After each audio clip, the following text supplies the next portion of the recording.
इस कहानी में दर्शाए गए पात्र व घटनाएं काल्पनिक है या नहीं वो तो मैं नहीं जानता, लेकिन ये कहानी बिल्कुल भी काल्पनिक नहीं है।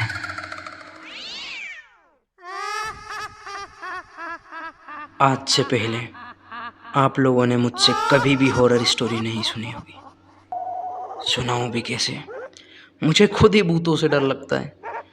लेकिन आज मैं आप लोगों के लिए एक ऐसी तड़कती भड़कती रूह कपा देने वाली स्टोरी लेकर आया हूं, जिसको सुनाते हुए मुझे खुद को भी डर लग रहा है। इस कहानी में आगे बढ़ने से पहले आपको नवोदय के बारे में जान लेना बहुत ही ज़्यादा ज़रूरी है, क्योंकि ये कहानी नवोदय विद्यालय के इर्द गिर्द घूमती है। नवोदय यानी कि जवाहर नवोदय विद्यालय देश के नामी स्कूलों में से एक है। ये रेसिडेंशियल स्कूल है जहाँ पर बच्चे हॉस्टल्स में रहते हैं और यहीं पर रह के पढ़ाई करते हैं। नवोदय के बच्चे समाज में बहुत ही ज़्यादा टैलेंटेड माने जाते हैं और कुछ न कुछ बड़ा ही करते हैं। और इसी नवोदय का स्टूडेंट हूँ मैं खुद। नवोदय में बच्चे 5वीं में उसके लिए परीक्षा देते हैं और 6ठी से वहाँ पर छोटे छोटे नन्हे मन्हे बच्चों का एडमिशन हो जाता है। 6ठी से 12वीं तक बच्चे वहीं पर पढ़ते हैं, बड़े होते हैं अपने दोस्तों के साथ, क्लासमेट्स के साथ, सीनियर्स जूनियर्स के साथ। तो चलिए अब जल्दी से कहानी को भी शुरू कर दें। कहानी शुरू होती है तब से जब मैं नवोदय में जाता हूँ। 6th क्लास में मेरा नवोदय में एडमिशन होता है। करीबन 7-8 महीने गुजर जाते हैं और अब हमारी फाइनल एग्ज़ाम्स थी मार्च में। पूरे स्कूल्स की एग्ज़ाम्स चल रही थी और इसी बीच मुझे, मेरे दोस्तों को और मेरे क्लासमेट्स को कुछ ऐसी बात पता चलती है जो एकदम रूह कपा देने वाली थी।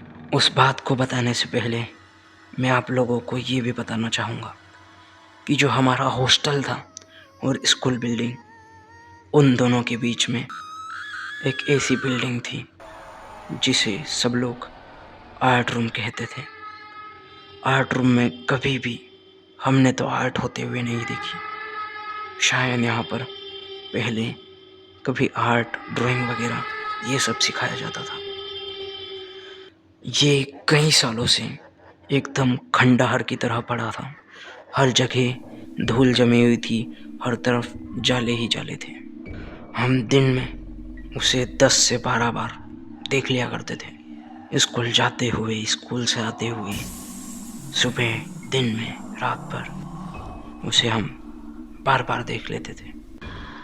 लेकिन जब हमें ये बात पता चली तो हमारे रोंगटे खड़े हो गए और अब हम उस आर्ट रूम की तरफ देखते भी नहीं थे।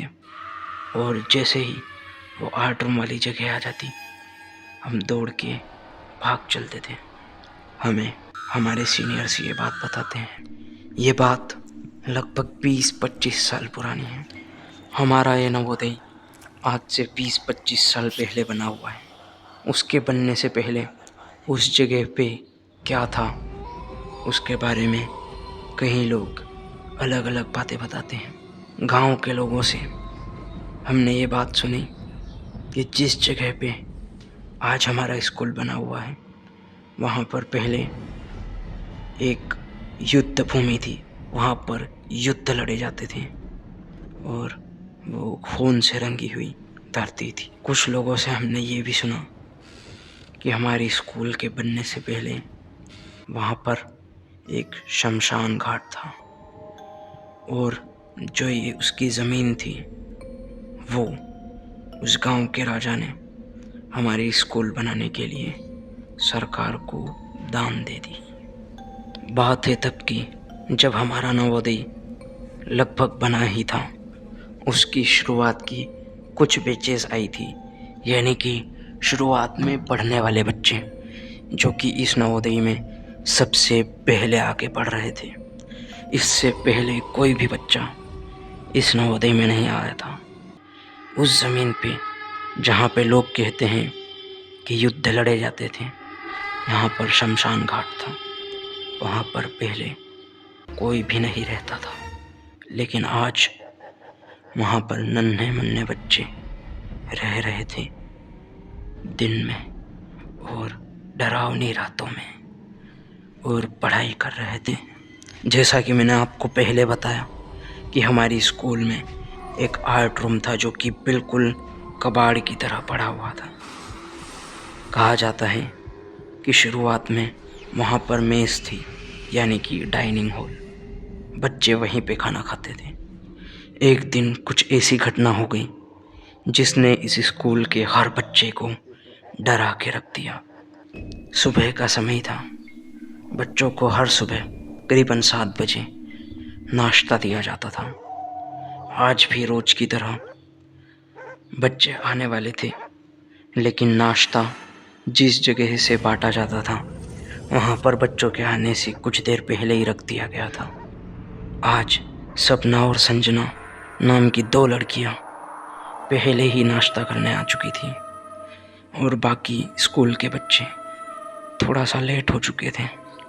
सपना और संजना ने अपने हाथ से ही पतीले में से दूध भर लिया, पोहे ले लिए और नाश्ता करने लग गए। जब सारे बच्चे आ गए तो मेस के वर्कर्स ने नाश्ता बांटना शुरू किया, और मेस के वर्कर्स ने क्या देखा कि दूध की पतीली में नीचे, जो कि ऊपर से दिखाई नहीं दे रही थी ठीक से, एक छिपकली गिरी हुई थी, मरी हुई।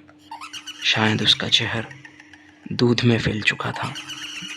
उस दिन बाकी बच्चों को दूध नहीं दिया गया, लेकिन सपना और संजना ने तो दूध पी लिया था। वो बिल्कुल घबरा गई। वो सोचने लगी अब हमारा क्या होगा।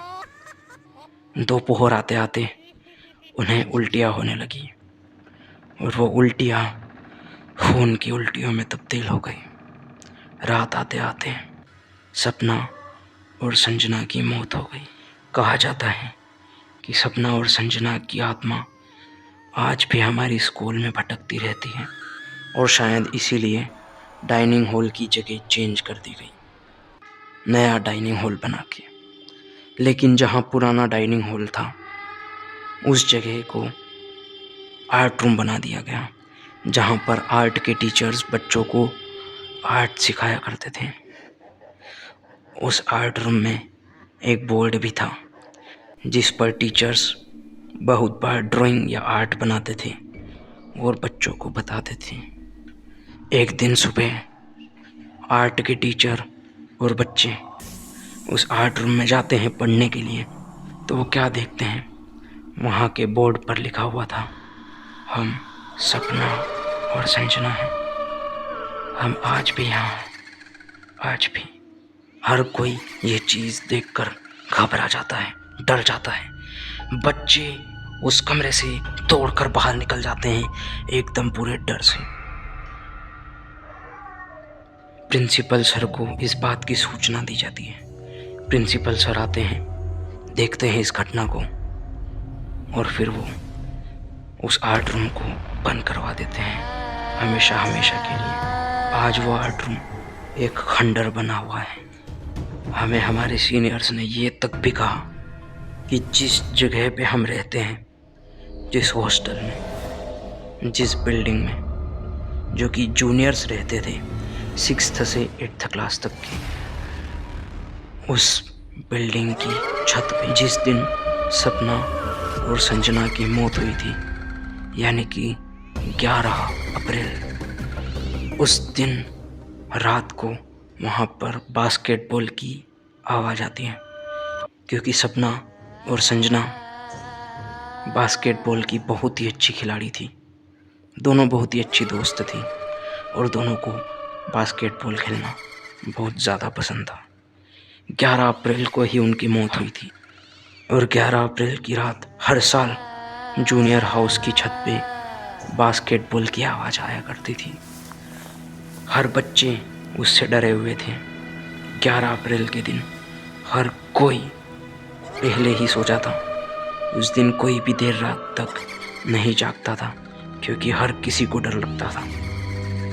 मुझे खुद को भी 11 अप्रैल को मानो सपना संजना दिवस घोषित कर दिया गया था। उस दिन पूरे स्कूल में अलग ही माहौल रहता, डर का, सनसनी का।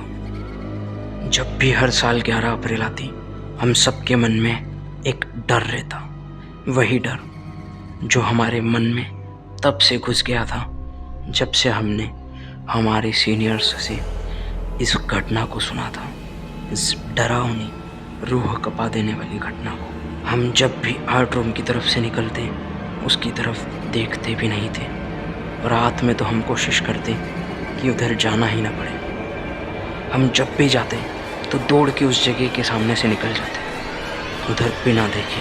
3-4 सालों तक ऐसा चलता ही रहा।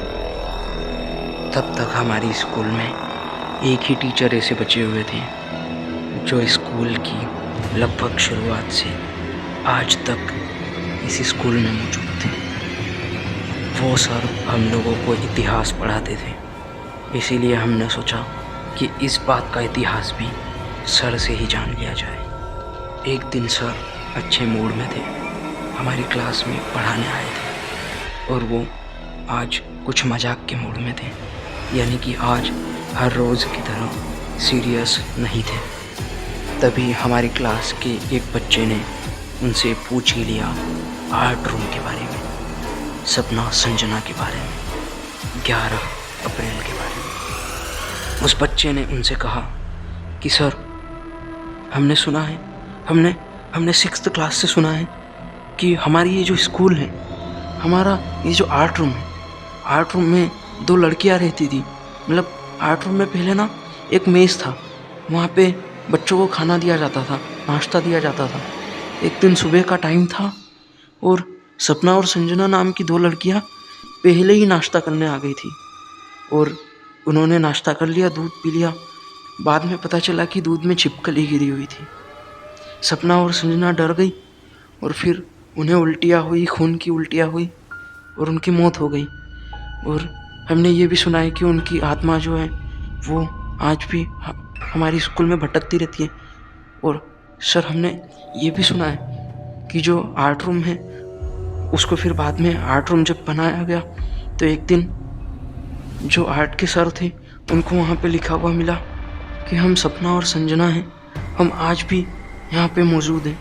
सर, ये बातें सही है क्या? सर, आज भी क्या सपना और संजना आज भी हमारी स्कूल में है? सर बताइए ना, हम 4-5 साल से ये बातें सुनते आ रहे हैं। तो इस पे सर हंसने लग गए और उन्होंने बोला कि अरे पागल हो, मैं शुरुआत से इस नवोदय में हूँ, जब से ये नवोदय बना हुआ है, यानी कि 20-25 सालों से। इस नवोदय में जितनी भी घटनाएं हुई हैं वो मेरे सामने ही हुई हैं। इस नवोदय की हर घटना का मैं साक्षी रहा हूँ। तो फिर हमने भी बोला कि हाँ सर, इसीलिए हमने सोचा कि आप ही से पूछ ले, हम ये जो हमारा डाउट है, हमने जो चीज़ें सुनी हैं। तो फिर सर ने हमें बताया कि ऐसी कोई भी बात नहीं है, ऐसा कुछ भी नहीं हुआ था। और सपना और संजना नाम की 2 बच्चियाँ, अरे क्या बता रहे हो तुम सब? और ये दूध में छिपकली। हमारे जो मेस वर्कर्स है ना, वो बहुत ही ज़्यादा मतलब अच्छे से केयर करते हैं चीज़ों की, और वो ऐसा कभी होने ही नहीं देते। बहुत रेयर चांसेस है इसके, और ये हुआ ही नहीं है कभी। और 2 बच्चियों की मौत, क्या बात कर रहे हो तुम? ऐसा कुछ नहीं हुआ है हमारी नवोदय में, है? किसने बताया तुमको ये सब? और हमने बोल दिया कि सर, हमारे जो सीनियर्स है, हम जब 6th क्लास में नए आए थे तो हमारे सीनियर्स जो थे 7th-8th क्लास के, उन लोगों ने हमें ये बात बताई, हमने अपने जूनियर्स को बताई, उन्होंने उनके जूनियर्स को बताई, और अभी तक पूरे सब दूर ये सनसनी फैली हुई है, ये जो है घटना फैली हुई है। तो हमारे सर ने बोला कि अबे यार, तुम्हारे सीनियर्स ने तुमको डराया और तुमने कुछ भी जाने बिना डर के अपने जूनियर्स को भी डरा दिया, और ये बात एकदम पूरी नवोदय में फैला दी है, सबको डरा दिया। फिर सर ने हमें कहा कि देखो, भूत वूत जैसी कोई चीज़ नहीं होती, हमेशा हनुमान जी का नाम लो, भगवान का नाम लो, तुम रक्षक काहू को डरना। और रही बात उस आर्ट रूम की, वो जो आर्ट रूम तुम बोलते हो खंडहर है, वो भाई खंडहर इसलिए है क्योंकि वहाँ पे पानी वगैरह टपकता था, वहाँ पे चद्दर लगे हुए थे पहले। तो फिर स्कूल के जो प्रिंसिपल्स वगैरह थे, उन्होंने सोचा कि एक नई बिल्डिंग बना लेते हैं। अब उसको जो स्कूल का कबाड़ा वगैरह जो भी रहता था वो वहाँ पे रखते थे। अब कोई भी जगह तो चाहिए ना कबाड़ा वगैरह रखने के लिए भी, तो उस बिल्डिंग में कबाड़ा रख देते थे। भाई तुमको ना एक अलग ही लेवल पे डराया गया है। तो दोस्तों ये थी सपना और संजना की कहानी, जिसकी बदौलत मैं तो और मेरे दोस्त, मेरे पूरी क्लासमेट्स 6ठी से 10वीं तक सपना संजना से डरते आए हैं। और 6ठी 7वीं 8वीं में ज़्यादा डरते थे, लेकिन फिर 9th 10th में आके थोड़ा डर ख़त्म हुआ। लेकिन हाँ, वो डाउट तो रहता था। जब भी हम आर्ट रूम की तरफ देखते तो भाई सपना संजना आ जाएगी, उस तरह का थोड़ा मन में रहता था। और हम चैलेंज करते थे हमारे दोस्तों को, क्लासमेट्स को कि चल रात के 12 बजे तू आर्ट रूम में जाके बता, जाके आ। लेकिन वहाँ पे कोई भी नहीं जाता था, सबको डर लगता था, क्योंकि वो हमारे माइंड में वो बात फिट कर दी गई थी हमारे सीनियर्स के द्वारा। और हमने जो हमारे सीनियर्स से सुना वही हमने हमारे जूनियर्स को बता दिया, और हमारे जूनियर्स भी डरने लगे। ऐसे ही पूरी स्कूल में बस यही बात चलने लगी। तो दोस्तों यही थी आज की कहानी, और मैं कहानी लेके आया हूँ और आप लोगों को कुछ सीख ना दूँ, ऐसा कैसे हो सकता है। तो आज की कहानी से हमें ये सीख मिलती है कि हमें किसी की भी कही हुई बातों पे ब्लाइंडली विश्वास नहीं करना चाहिए। ऐसे ही अंधाधुन उसको मान नहीं लेना चाहिए। उसके बारे में पहले पूछताछ करनी चाहिए, पहले उसके बारे में जांच पड़ताल करनी चाहिए। अगर इसी बात को जब हमारे सीनियर्स ने हमको 6th क्लास में ही कहा, अगर उसी टाइम पे हम हमारे जो हिस्ट्री के टीचर्स से 4 साल बाद जो बात पूछी, अगर हम उसी टाइम पे उनसे पूछ लेते तो हमारे जूनियर्स को हम ना डराते, और ये पूरी स्कूल को डरने की बात रहती ही नहीं। तो बस आज के लिए इतना ही। मुझे उम्मीद है कि आप लोगों को इस कहानी से जो सीखना चाहिए था आप लोगों ने सीख लिया होगा, आप समझ चुके होंगे। मैं मिलता हूँ आप लोगों से बहुत ही जल्द ऐसी ही किसी अगली वीडियो के साथ में, जो आप लोगों को कुछ सिखाएगी, आप लोगों को इंस्पायर करेगी, आप लोगों को मोटिवेट करेगी। चलिए मैं मिलता हूँ आप लोगों से बहुत ही जल्द। तब तक के लिए जय हिंद, जय जवान, जय किसान, जय हिंदुस्तान।